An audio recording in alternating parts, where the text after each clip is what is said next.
Hadits Sahih Bukhari 21-30. Bab bertingkat-tingkatnya ahlul iman dalam amalan.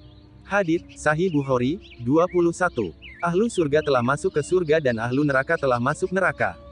Lalu Allah Ta'ala berfirman, keluarkan dari neraka siapa yang di dalam hatinya ada iman sebesar biji sawi. Maka mereka keluar dari neraka dalam kondisi yang telah menghitam gosong kemudian dimasukkan ke dalam sungai hidup atau kehidupan. Malik ragu. Lalu mereka tumbuh bersemi seperti tumbuhnya benih di tepi aliran sungai. Tidakkah kamu perhatikan bagaimana dia keluar dengan warna kekuningan? Berkata Wuhaib telah menceritakan kepada kami Amru, kehidupan. Dan berkata, sedikit dari kebaikan.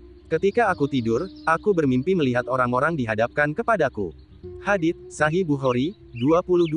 Mereka mengenakan baju, diantaranya ada yang sampai kepada buah dada dan ada yang kurang dari itu. Dan dihadapkan pula kepadaku Umar bin Al-Khattab dan dia mengenakan baju dan menyeretnya. Para sahabat bertanya, apa maksudnya hal demikian menurut engkau, ya Rasulullah? Beliau Shallallahu Alaihi Wasallam menjawab, ad-din agama. Bab, malu bagian dari iman. Hadits Sahih Bukhari 29. Tinggalkanlah dia, karena sesungguhnya malu adalah bagian dari iman. Bab, maka jika mereka bertaubat, menegakkan salat dan membayar zakat, maka berilah kebebasan kepada mereka untuk berjalan. Hadits Sahih Bukhari 24. Aku diperintahkan untuk memerangi manusia hingga mereka bersaksi, tidak ada ilah kecuali Allah dan bahwa sesungguhnya Muhammad adalah utusan Allah, menegakkan salat, menunaikan zakat. Jika mereka lakukan yang demikian maka mereka telah memelihara darah dan harta mereka dariku kecuali dengan hak Islam dan perhitungan mereka ada pada Allah. Bab, orang yang berpendapat bahwa iman adalah perbuatan. Hadits Sahih Bukhari 25. Iman kepada Allah dan Rasul-Nya. Lalu ditanya lagi, lalu apa? Beliau menjawab, al-jihad fi sabilillah, berperang di jalan Allah. Lalu ditanya lagi, kemudian apa lagi? Jawab beliau Shallallahu Alaihi Wasallam, haji mabrur. Bab, apabila masuk Islam bukan pada hakikat, tetapi karena berserah diri dan takut dari pembunuhan. Hadits Sahih Bukhari 26. Wahai Rasulullah, bagaimana dengan si Fulan?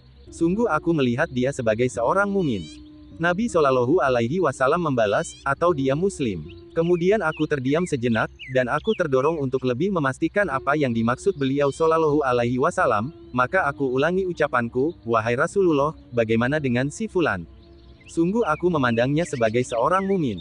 Nabi Shallallahu Alaihi Wasallam membalas, atau dia muslim. Lalu aku terdorong lagi untuk lebih memastikan apa yang dimaksudnya hingga aku ulangi lagi pertanyaanku.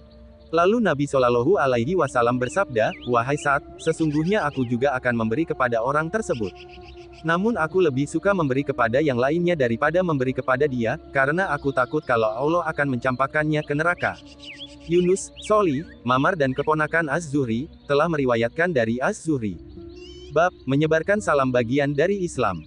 Hadits Sahih Bukhari 27. Islam manakah yang paling baik? Nabi Shallallahu Alaihi Wasallam menjawab, kamu memberi makan dan memberi salam kepada orang yang kamu kenal dan yang tidak kamu kenal. Bab, mengingkari pemberian dan istilah kekufuran di bawah kekufuran. Hadits Sahih Bukhari 28. Aku diperlihatkan neraka, ternyata kebanyakan penghuninya adalah wanita. Karena mereka sering mengingkari. Ditanyakan, apakah mereka mengingkari Allah? Beliau bersabda, mereka mengingkari pemberian suami, mengingkari kebaikan. Seandainya kamu berbuat baik terhadap seseorang dari mereka sepanjang masa, lalu dia melihat satu saja kejelekan darimu maka dia akan berkata, aku belum pernah melihat kebaikan sedikitpun darimu. Bab, perbuatan maksiat merupakan kebiasaan jahiliyah, namun pelakunya tidak dikafirkan karena kemaksiatannya. Hadits Sahih Bukhari 29.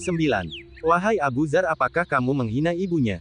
Sesungguhnya kamu masih memiliki sifat jahiliyah. Saudara-saudara kalian adalah tanggungan kalian, Allah telah menjadikan mereka di bawah tangan kalian.